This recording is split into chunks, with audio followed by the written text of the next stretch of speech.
যে মানুষ টাকার জন্য সবকিছু করতে পারে এবং টাকাকেই সবকিছু মনে করে, এমন মানুষ থেকে দূরে থাকবেন।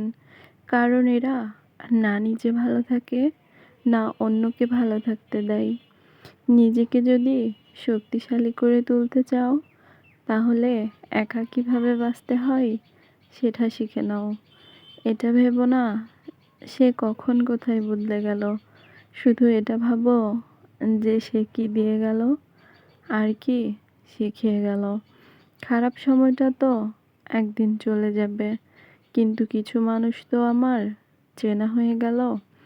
এই পৃথিবীতে মন বোঝা মানুষের চেয়ে ভুল বোঝার মানুষের সংখ্যা বেশি।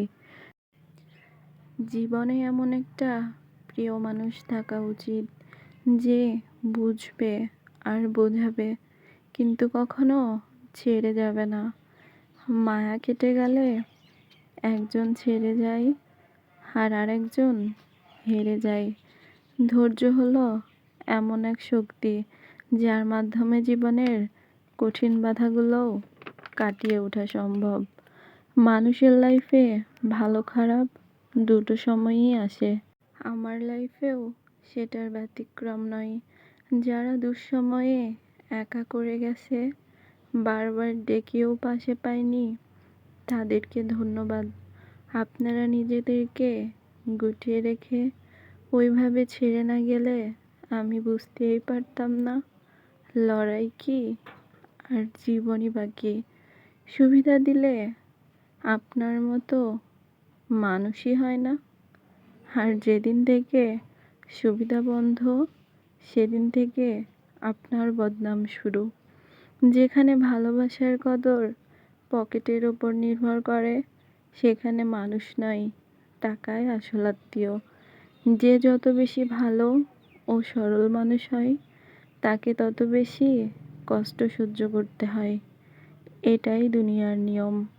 কারণ দুনিয়া প্রায় সেই সরলতাকেই দুর্বলতা ভাবে, অথচ সরলতার মধ্যেই সবচেয়ে বড় শক্তি লুকিয়ে আছে। জিন্দা থাকলে নিন্দা হবেই, মৃত মানুষের প্রশংসা তো শত্রুও করে। মানুষ কষ্ট ভুলতে পারলেও অপমান কখনো ভুলতে পারে না। জীবনে একটা কথা চিরসত্য, কখনো কাউকে কাঁদিয়ে স্বপ্ন সাজানো যায় না। অযোগ্য মানুষকে যোগ্য বানানো যায়, কিন্তু বিশ্বাসঘাতককে কখনোই বিশ্বস্ত বানানো যায় না। কথা দিতে সবাই পারে, কিন্তু কথা রাখতে সবাই পারে না।